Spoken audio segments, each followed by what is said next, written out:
you just talk about about empowering the workforce and elevating their voice in Africa. Can you talk about some of the steps? Give us an example of what you're doing to engage African workforce right now. First of all, you have to know that the African workforce through the trade union organization are part of one of the key constituents in ILO, because we have the workers, the employers, and the government.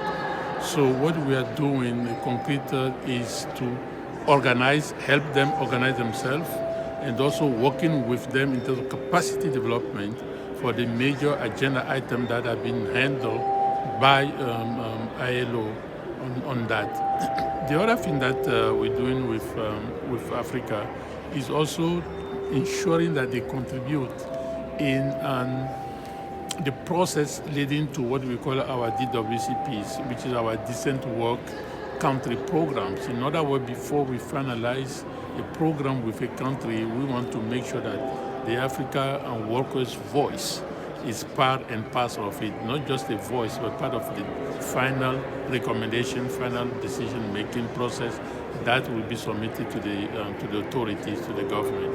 Okay, you had the U.S. African Summit. What do you hope that at the end of the summit and beyond, that will be the takeaway from this event? No, I think is to, first of all, I really want to welcome the U.S. Government organizing this summit and thank the U.S. government for that. And secondly, is really my hope is that will galvanize the trade union movement in Africa in a way to ensure that their voice is much more heard. And thirdly, in doing so, that will contribute not only in a global growth, but a growth that is centered, that is human-centered, and particularly having to deal with issues of inequalities, youth employment, social protections. Okay. My last question. You during the panel, you will talk about the informal sector, and just as you just mentioned now, women, youths are particularly large in the informal sector. And often in a lot of the GDP, the informal sector are excluded when they are counting the GDP of the country. So, in speaking with the minister, the finance minister of African country, what advice do you have for them to bring the informal sector into the formal markets, especially given the African Continental Trade Agreement that is being worked on now?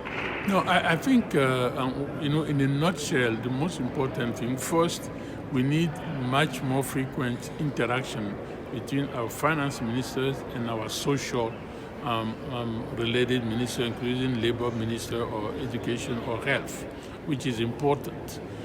Secondly, talking specifically about the informal is crucial to make sure that the informal colleagues can be registered. So in terms of data, or creating enabling environment for them to be able to organize themselves, and secondly, have access. The fact that you are an informal should not forbid you to be protected. That's my whole point. So to design social protection schemes, not only for the informal sector, but for their family, in a way that they can be protected. Everybody has to contribute through taxation system according to its ability. But it's important also for the Ministry of Finance to ensure that most of the people that are operating in the informal sector, they live essentially based on the daily income they can have. So to ensure that the tax burden is really not out of proportion. Very often is the tax burden contributes to a flourishing informal sector as well.